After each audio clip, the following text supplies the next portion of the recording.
Piety is when a Muslim dedicates their inward state, such as their intention and outward actions, to the obedience of Allah, the Exalted.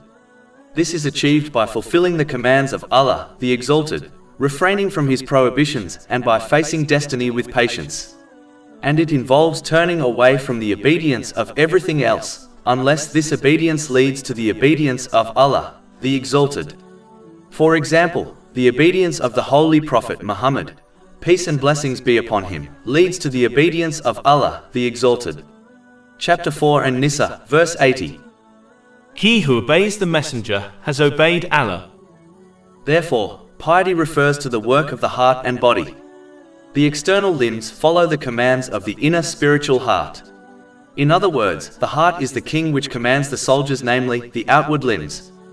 This has been indicated in a hadith found in Sahih Muslim, number 4094, where the Holy Prophet Muhammad, peace and blessings be upon him, advised that when the spiritual heart of a person is pure, then their whole body will become pure. But if the spiritual heart is corrupted, then the whole body will become corrupt. The Holy Quran has advised that a person can only achieve success when their spiritual heart is sound and pure. Chapter 26 Ash-Shu'ara, verses 88 and 89. The day when there will not benefit anyone wealth or children, but only one who comes to Allah with a sound heart.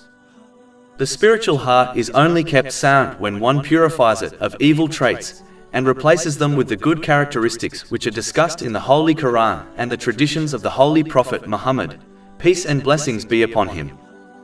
The root of all the evil traits is when one is content with themselves. Only when a person is unhappy with their bad characteristics will they struggle to remove them.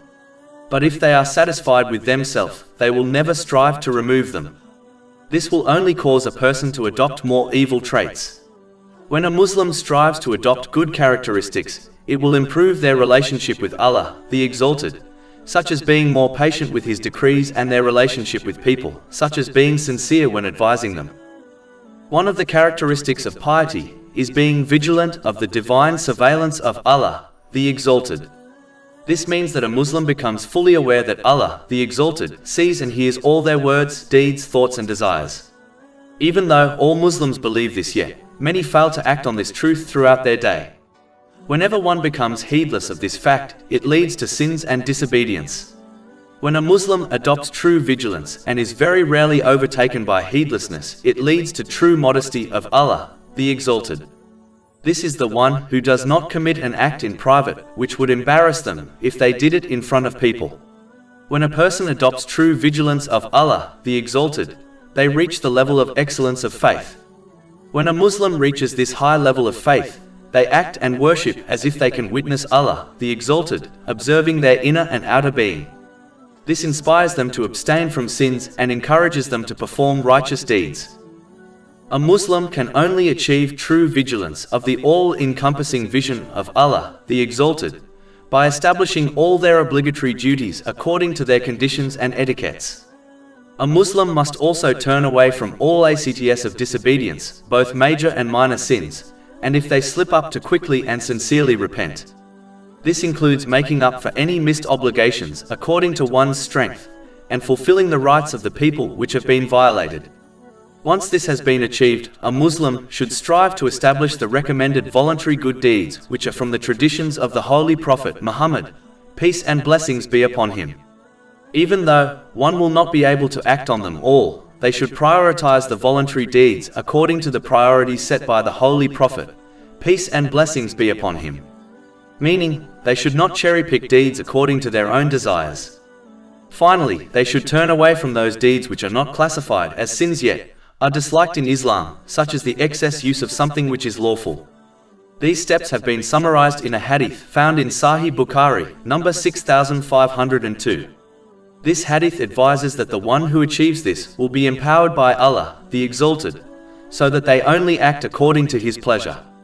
This empowerment includes being vigilant of the all-encompassing vision of Allah, the Exalted. Out of the two commands, which are performing good deeds and refraining from sins, the latter is more important. Prohibitions often violate the rights of the creation, and preventing this is more important than performing the obligations.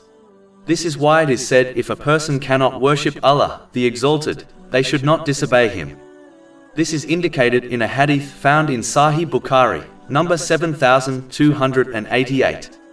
The Holy Prophet Muhammad, peace and blessings be upon him, commanded people to completely abstain from his prohibitions, but ordered them to fulfill his commands according to their strength. This is because it is generally easier to abstain from doing something physical than to perform a righteous deed, meaning, to be inactive is generally easier than being active.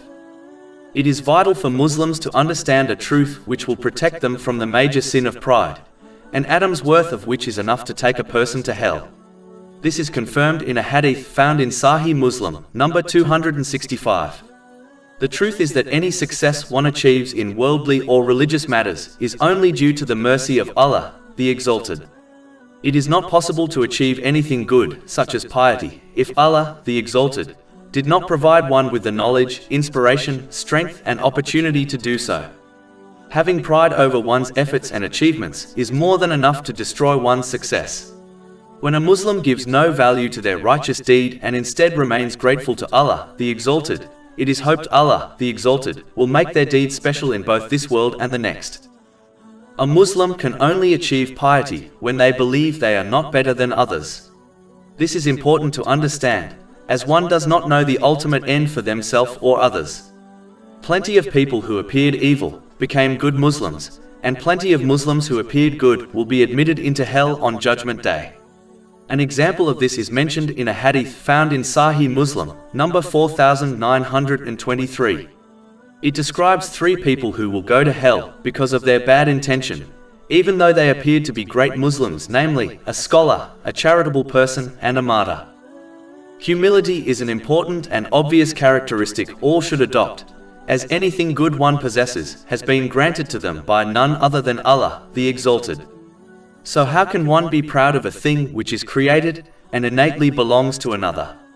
The source of humility, as well as other good characteristics, is not being satisfied with oneself, whereas the root of pride and many other evil traits is being content with oneself.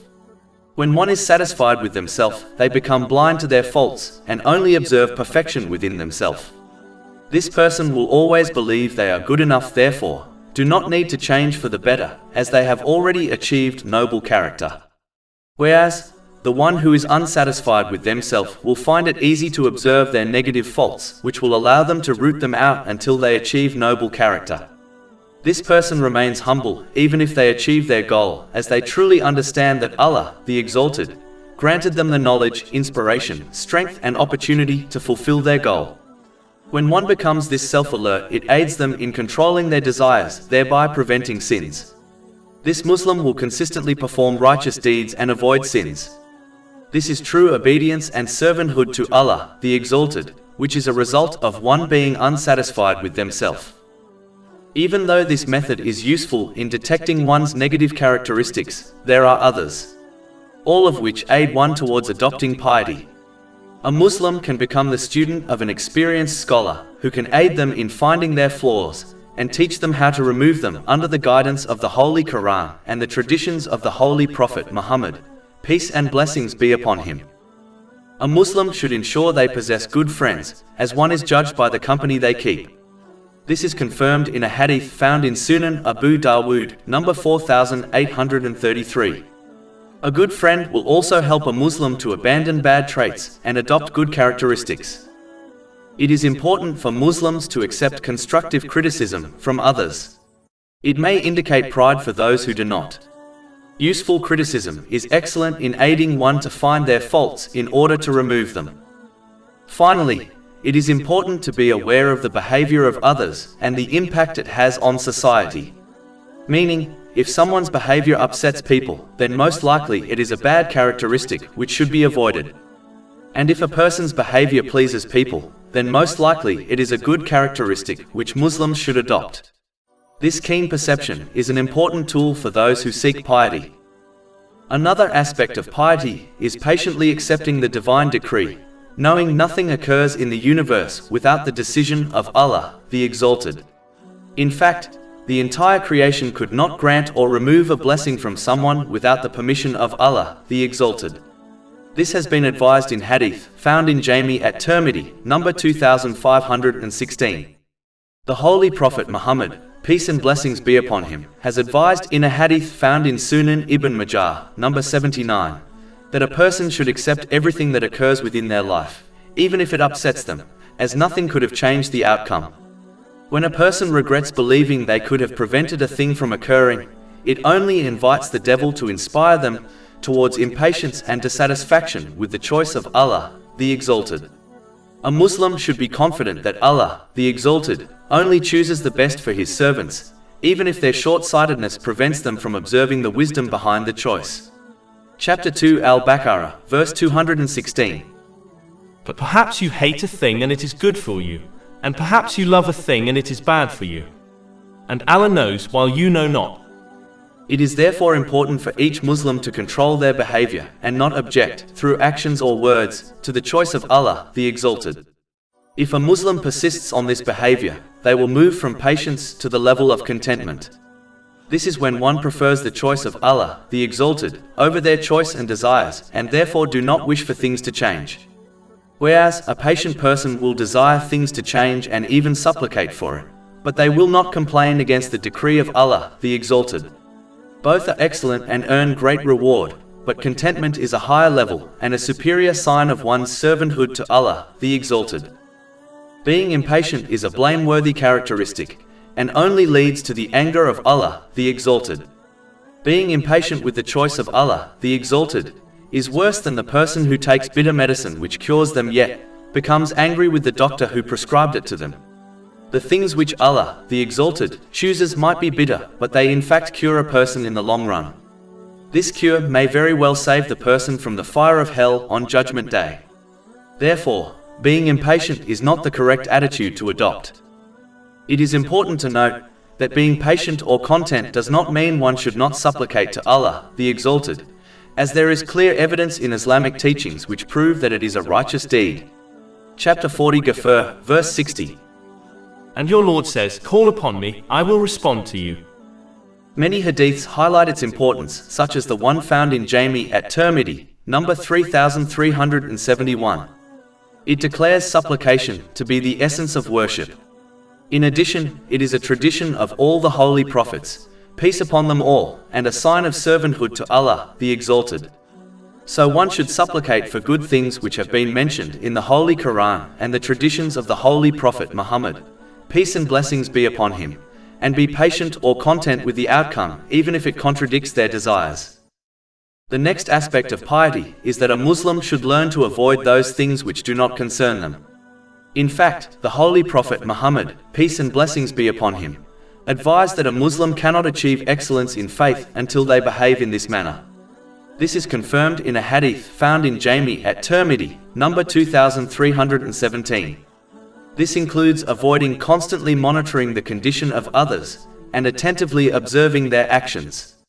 This only leads to grief for the one who observes heedlessness from others and can lead to other blameworthy traits, such as jealousy or ingratitude to Allah, the Exalted, after observing the worldly blessings of others. This, of course, does not include interacting with people according to the teachings of Islam, such as greeting others with the Islamic greeting of peace.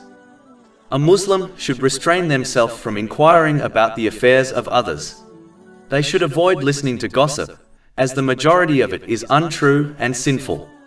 A pious Muslim will avoid the company of a gossiper and backbiter, as they may adopt their evil habits. This has been indicated in a hadith found in Sahih Bukhari, number 2101, where the Holy Prophet, peace and blessings be upon him, compared a bad friend to a blacksmith. If one does not get burnt, the smoke from their work will most definitely affect them. A Muslim who desires to adopt piety should avoid attentively observing those who behave as if they were created with no purpose. Avoid listening to those who are ignorant of the consequences of their words. Avoid interacting with the religiously lazy, and avoid seeking comfort with materialistic worldly people. Anyone who fails to avoid these types of people will not be able to obey Allah, the Exalted, correctly. A Muslim should remember not to concern themselves with these people and useless matters, as they were created alone, sent to this world alone, entered this world alone, will die alone, be in their grave alone, will be questioned by the angels in the grave alone, will be resurrected from their grave alone, and will be judged by Allah, the Exalted, alone. The one who keeps this in mind only gets involved in matters which concern them. A Muslim should strive to accompany the pious, as they will adopt their characteristics, such as avoiding the things which do not concern them. This will lead to the perfection of their faith. The other thing which is a part of avoiding things which do not concern a person, is to not pay attention to how people perceive them, i.e. whether others like them or not. They should be more concerned about the truth of their condition, which Allah, the Exalted, knows best of all. They must strive to rectify any faults, instead of being fooled by the compliments of others, which can lead to laziness and even pride. This attitude also causes one to concentrate on pleasing people, instead of pleasing Allah, the Exalted, which leads to hypocrisy, showing off, and other blameworthy characteristics. One should understand a simple concept. The majority of people are not pleased with Allah, the Exalted, even though He gave them countless blessings. How can they then ever be pleased with another person who in reality has given them nothing? This is one of the reasons why pursuing the pleasure of people over the pleasure of Allah, the Exalted, is pointless, as it is unattainable. In order to make it easier for a Muslim to adopt piety, they should bear an important reality in mind. This material world is a temporary home which will quickly vanish, as if it never existed in the first place. This is quite obvious if one ponders over the stages of their own life. They will realize that even though they may have spent years in one place, such as their secondary school, yet after it finished, it seemed as if they were there only for a moment. Even the effects and traces of the experience fade away also. Chapter 79 An-Nazi'at, verse 46. It will be on the day they see it, as though they had not remained in the world, except for an afternoon or a morning thereof. In fact, the main aim of the Holy Quran and the Hadiths of the Holy Prophet Muhammad, peace and blessings be upon him, are to teach this important lesson to mankind, so that they are inspired to prepare for the hereafter by taking what they need from the material world. For example, the Holy Prophet Muhammad, peace and blessings be upon him, indicated this important principle in a hadith found in Jami at-Tirmidhi, number 2323. He advised that the world compared to the hereafter is like a drop compared to an endless ocean. An intelligent person would never sacrifice an ocean for the sake of a drop. It is why the Holy Prophet Muhammad, peace and blessings be upon him, advised in a hadith found in Sahih Bukhari, number 6416, that a person should live in this world as if they were a stranger in a foreign land or a traveler. This is because both types of people dedicate the majority of their efforts towards returning home safely, meaning the hereafter. The person who behaves in this manner will shorten their hope for a long life in this world, knowing they will only be here for a moment, even if they live to elderly age. This will inspire them towards the aspects of piety, which include hastening towards performing righteous deeds, sincerely repenting from their sins, and turning away from the excess and unnecessary elements of the material world, in order to prepare for the eternal hereafter. Having hopes for a long life causes the opposite, namely, delaying good deeds, sincere repentance, and preparing for the hereafter by busying oneself with beautifying the material world. The one who adopts the correct attitude understands that worldly preoccupations and problems are in fact encouragement from Allah, the Exalted, to renounce the excess and unnecessary elements of the material world. This world is an abode of difficulty and tests, so one should not seek the thing which does not exist within it, namely, true comfort and peace. This in reality only exists in the things connected to Allah, the Exalted, and the hereafter. Chapter 13 Ar-Ra'd, verse 28. Unquestionably, by the remembrance of Allah hearts are assured. Therefore, it is important for a Muslim to bear the difficulty of the short journey in this world for the everlasting bliss of the hereafter, through the sincere obedience of Allah, the Exalted, by fulfilling His commands, refraining from His prohibitions, and by facing destiny with patience. Over 400 free eBooks, audiobooks, infographics, podcasts and blogs available on our website, www.shakepod.com.